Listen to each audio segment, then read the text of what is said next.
باقی تو اللہ جانے کہ قیامت کے ہولناکیاں اور اس وقت کیا منظر ہوگا۔ ایک بات اللہ نے بتائی، فرمایا اے انسان تیری کیا حالت ہوگی پتہ ہے؟ یوم یکون الناس کالفراش المبثوث، وہ ایسا دن ہوگا کہ اس دن جو انسان ہوگا وہ بکھرے ہوئے پروانوں کی طرح ہوگا۔ جب بارش آتی ہے نا، بارش کے بعد کچھ پتنگے پیدا ہوتے ہیں اور وہ کس طرح بکھرے ہوئے ہوتے ہیں، ایک دوسرے سے ٹکرا رہے ہوتے ہیں، ان کے پر کہاں بکھرے ہوتے ہیں، کسی کی دم کٹی پڑی ہے، کسی کا سر کٹا پڑا ہے، اور چھوٹا سا بچہ بھی اٹھا کر ان کو مسل دیتا ہے۔ جب ہم صبح اٹھتے ہیں تو ان کے پر کسی کونے میں لگے ہوتے ہیں، بے وقت سے ہلکے سے بکھرے پڑے ہوتے ہیں۔ اللہ نے فرمایا جب قیامت قائم ہوگی اس وقت اے انسان تیری یہ حالت ہوگی، یوم یکون الناس کالفراش المبثوث، انسان اس وقت بکھرے ہوئے پروانوں کی طرح ہوگا، انسان کی یہ حالت ہوگی۔ اگلی آیت میں اللہ نے پھر ارشاد فرمایا وَتَكُونُ الْجِبَالُ كَالْعِهْنِ الْمَنْفُوشِ، دوسری مثال اللہ نے قیامت قائم ہوتے ہی پہاڑوں کی دی ہے، اس لیے کہ انسان کی نظر میں پہاڑ ایک طاقتور ایک مضبوط چیز ہے۔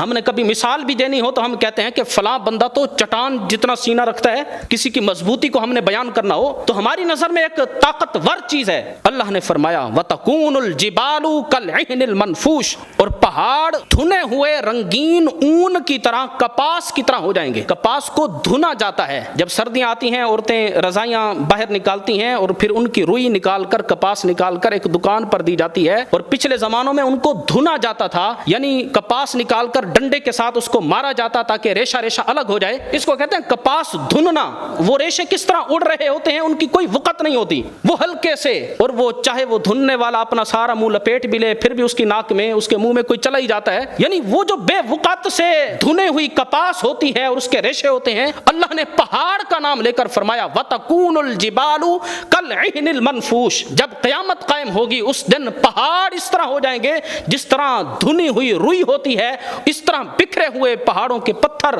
تمہیں ہوا کے اندر اڑتے ہوئے نظر آئیں گے۔ یعنی یہ بتایا جا رہا ہے کہ تمہارے بڑے بڑے مکان اور تمہاری کوٹھیاں اور تمہارے بنگلے اور تمہارے یارانے اور تمہاری دوستیاں، دنیا کے اندر جتنی بھی طاقتور چیزیں ہیں، اللہ نے بتا دیا انسان کی یہ حالت ہوگی کہ وہ ایک پتنگے کی طرح، ایک ہلکے سے پروانے کی طرح ہوگا، اور پہاڑوں کی یہ حالت ہوگی کہ وہ اس طرح آسمان کے اندر، ہوا کے اندر اڑ رہے ہوں گے جس طرح دھنی ہوئی روئی کے ریشے اڑ رہے ہوتے ہیں۔